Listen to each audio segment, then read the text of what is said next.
Alright, hi everybody and welcome to this video. And in this video we're going to speak about the original Rider-Waite Tarot, or what is sometimes referred to as the traditional Rider-Waite Tarot deck. Now, a lot of you may say, Adrian, why do you want to talk about that? Like, everybody knows that, and why don't you rather speak about one of the other decks, that is more sort of like, I don't know, modern or whatever the case may be. And the reason why I want to speak about this deck is because I think something that we sometimes forget is that when we have been in the game for a while, we forget that there are some others who are very new to the game. So maybe you just started to study tarot, or you just got interested in tarot, or you're thinking of buying yourself a deck but you're not too sure about it. Now I'm not gonna go into the details of all of these cards because it will definitely take a while. There are 78 cards in this deck. So just very, very roughly, and this is very much new information if you are new to traditional Rider-Waite Tarot. And this is by no means sort of like, I would say, the only sort of tarot deck out there, but this is one of the more traditional ones. And the way that this deck came about, it was developed by a gentleman called Arthur Edward Waite. That's what the AE Waite is standing for. And then the cards were designed by a lady called Pamela Coleman Smith, who was, both of them, these people, they were really, really amazing. They were part of the occult and of the new sort of like the New Dawn era. And so this deck was brought out in 1909, 1910, and there was quite a lot of controversy around it in actual fact. But, it was finally brought out, and then the images here are very, very powerful. And almost any sort of tarot deck that you find these days, not all of them, but I would really say the vast majority of them are really based on this deck, are based on the ideas in this deck. So when you understand this deck, you can really use any sort of other deck to do any other sort of reading, whether that deck is like, angels or fairies, or aimed at like abundance or romance or prosperity or whatever. It's the same idea, that it's basically just really being repurposed. So if you are new to tarot, I would say that you want to start here. Some of the images in these, on these cards, a lot of people find them to be quite scary, but it really is one of those cases where you don't really know what it's all about, and that is predominantly why I find that people find it scary. All right, so I'm going to go through the cards with you. They're just in a regular sort of box, and you will usually see that what we call the traditional Rider-Waite Tarot cards, they usually have, oops, let me just put it like that. So I'm going to give it to you now. The colors are very bright, vibrant and beautiful and bright. So they normally have a box that looks something like this. Now this could be like a fold over box. Some have got a very detailed sort of booklet. The traditional regular or just regular sort of box. It normally has what is called a little white booklet with it. It's not this box's booklet. I've been throwing that away like yonks and yonks ago. But it normally has what is called a little white booklet, which gives you very basic information, basic keywords and concepts and ideas around the cards. You can, obviously, if you are interested, there is a link down below in the description for my step-by-step Rider-Waite Tarot course, which is this course, this deck of cards. So you can check that out. The first couple of lessons are free. It teaches you everything that you need to know to get started with traditional Rider-Waite Tarot. So how to cleanse your space, how to cleanse the deck, how to do a reading. It's really done step by step, one by one, and I think I've done a good job because I get very good reviews from that course still. So do go and check it out, link down below in the description. So I'm just going to go through. So for those of you that may not know, you might find that the information in this video is very sort of like entry level maybe for some of you. And I also find that some people say that they've been doing, reading the tarot for years and years and years, and still find the information, in my coaching very helpful as well. So check it out, decide for yourself. But I'm just going to go through the cards. And the reason why I'm not doing a sort of like an unboxing, I tried those before, but I like to work with a deck for a while to see how I feel about it, how do I get around with it, and then I'll sort of like, give my personal finding from there. And this is just my personal opinion, so take it as it resonates. But tarot itself, it is based on something called the Tree of Life. And the tree of life is the Kabbalistic sort of like expression of how life flows from beginning to end. Tarot itself is the story of life, and so the story of that life is founded within the tree of life. And then you may or may not know that when we get to what is called the minor arcana, so you have the major arcana, which are the 22 cards, which are the 22 pathways in the tree of life. And then there's also like a breakdown of that. So the tree of life has what is called seraphites. So it's like these 10 little expressions over there. Just want to see if I can find that book quickly. There we go. And I'm going to make a mess in my space. Oh, oopsie. While I'm getting this for you, but this book, for example, it's a very, very good book. It's called The Tarot by Sylvie Simon. It gives you quite a lot of information there. If you are new to tarot, some very new information and some really incredible other information which you don't often find in teachings. So this is the Kabbalistic Tree of Life, which is in that book, and as you can see, there are 10 points over there. And so with the minor arcana, which you get in the traditional tarot, so after you've got like your 22 major arcanas, which are the pathways, so 1 to 10, but also these are the pathways. So you see it written over there, the Fool, the Magician, the Empress. So those are the different cards that you are getting. But then you look at these 10 points, also from an altered perspective, from a different point of view, basically. And that is where you get the minor arcana coming in, which are cards that are marked from 0 or ace all the way to 10. And then you also get something called the court cards, which are pentacles, sorry, my apologies, which are called pages, knights, queens, and kings, which are not specifically set in this, but it's like, I'm not going to go into that because there is like advanced tarot coaching, which is literally just going to confuse you if I go into that now. But the 10 different, or the 4 different suits with the 10 cards, ace to 10, is all of this from a different point of view. So you get cups, which is a fiery energy, an emotional energy. It's also a water energy. Then you get wands, which is sort of more from a personal point of view, how you experience things from a personal point of view. Then you get swords, which is a mind energy. It's an air sort of energy. It's a logical sort of energy. It's a thinking sort of energy. It's the challenges that we have in this life. And then you have pentacles, which is also called this sometimes, or called earth energy. And that is the law of attraction manifestation that we get after we've learned our lessons. Okay. Any other quick things that I need to share with you? No, not really. So I'm just going to go through the deck, and this is just going to be to show you the imagery. I'm not going to do too much like commentary and stuff like that.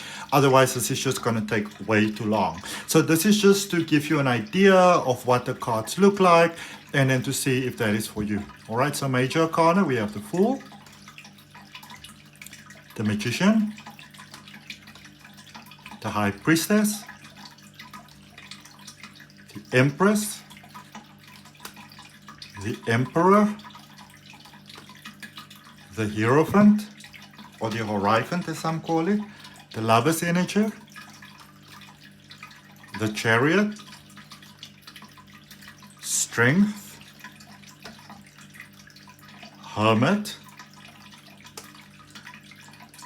Wheel of Fortune, Justice, the Hanged Man, Death, Temperance, the Devil, the Tower, the Star, the Moon, the Sun, Judgment, and the World. Now these 22 major arcana cards also have almost like individual sort of zodiac sort of energy linked to it. And I think that's a video for a different day. So I'm going to go through it, but I'm going to go through it very quickly. So you've got an understanding of astrology, you will get it. If you don't, then you might not. All right. There's also numerology energy over there. I'm not going to go into that because, as I say, that's going to take too long. That's a video for a different day. So I'm going to go through this very, very quickly. So the Fool, Uranus energy, it's about change and rebellion. The Magician, it's a Mercury energy. It's about ideas and communication. The High Priestess is a Moon energy. It's about needs and deep emotions. The Emperor is all about abundance. It is Venus energy, and it's about beauty and pleasure. And then the Emperor is an Aries energy. It's about energy and sort of like self-expression. The Hierophant or the Hierophant, it's a Taurus energy. It's about value and self-esteem. The Lover's energy, Gemini energy, this traditionally, before Rider-Waite Tarot, this was called choice energy. And it is about choices and about close relationships. The Chariot energy is a Cancerian energy. It's about security and foundations. The Strength energy is a Leo energy. It's about ego and artistic expression or like expansion. The Hermit is a Virgo energy. It's about work and routine. The Wheel of Fortune is a Jupiter energy, which is about luck and expansion. The Justice energy is a Libra energy. It's about harmony and diplomacy. It's also usually about things working out in your favor. So if you're like facing like, something difficult, like something legal or like a HR thing at work or like a, discrepancy that's maybe more of a personal nature, anything that where things can sort of like go against you, Libra energy normally comes in with a good message to let you know that things are in your favor. All right. The Hanged Man is Neptune energy, which is about spirituality and psychic reception. The Death card energy, which people have really gone to town with giving it a bad reputation, but it's actually a very lucky energy. It's out of the dark and into the light. So it's a Scorpio energy, and it's about taboos and regeneration. What are the things that are no longer working for you? What are you saying yes to? What are you saying no to? Temperance energy, it's a Sagittarius energy. It's about knowledge and philosophy. The Devil energy, which probably is the card that gets the worst representation in tarot, again, just because, you often get people that've got no idea what they are talking about, no idea whatsoever, and they just go and put things out there as truth, The Devil energy, Capricorn energy, reputation and status. The Tower energy, which is about aggression and survival. It's a Mars energy. It's about breaking through. It's about transformation. Those challenges that normally goes along with it. The Star energy is an Aquarius energy, and it's about community and humanitarianism. The Moon energy, it's a Pisces energy. It's about introspection and dreams. The Sun energy, it's obviously associated with the sun. It's about our consciousness and the consciousness of the life force and all those type of things. Judgment energy, Pluto energy, underworld, rebirth, big cycles. And then the world energy, lastly, there is Saturn energy. It's about restriction and knowledge. All right. And then I'm just going to go through the minor arcana cards. I'm not going to speak too much about them. Just going to show them to you. So Ace of Wands, it's about breakthroughs. Two of Wands, Three of Wands, Four of Wands. This is typically called the marriage card. It's got to do with emotional balance. Five of Wands. This is how we sometimes fight ourselves. Six of Wands, which is about victory and success in every way, shape, and form. Seven of Wands. Eight of Wands, sometimes we do too much, and this card comes up. It says, do you want to ease it a little bit? Nine of Wands, healing emotional wounds. 10 of Wands, letting things go that are no longer serving you positively. Page of Wands, Knight of Wands. So the page, the knight, the queen, and the king is what we call the court cards. So you've got the major arcana cards, and then you've got the 4 sets of 1 to 10 cups, wands, swords, and pentacles. Those are the minor arcana cards. And then you've got the pages, the knights, the queens, and the kings. Those are called the court cards. Okay? Queen of Wands and the King of Wands, being ready for all those amazing things that tick your amazing boxes when it comes to you. All right? Ace of Cups, once again, divine breakthroughs, swords coming through, maybe new love, new things that make your heart smile. Two of Cups, things coming together, improvement across the board, health and that sort of stuff. Three of Cups, friends becoming family, moving closer sort of like to your soul family, very good promise there. Four of Cups, be open to new. Five of Cups, deal with the past so that it doesn't impact the current space. The Six of Cups, this is about forgiveness, moving on, forgiving yourself, healing childhood traumas. Seven of Cups, sort of like all that glitters isn't gold, but it doesn't mean that it's a bad thing. Eight of Cups, be open to move to more. Nine of Cups, wish fulfillment. And the Ten of Cups, great family life. Then we got the Page of Cups again. Knight of Cups. What Knights, it says to you kind of like go for what you want to have, but be a little bit careful that you don't push it too far too quickly. Queen of Cups, hard work paying off. Ten of Cups. King of Cups. And then Swords, energy.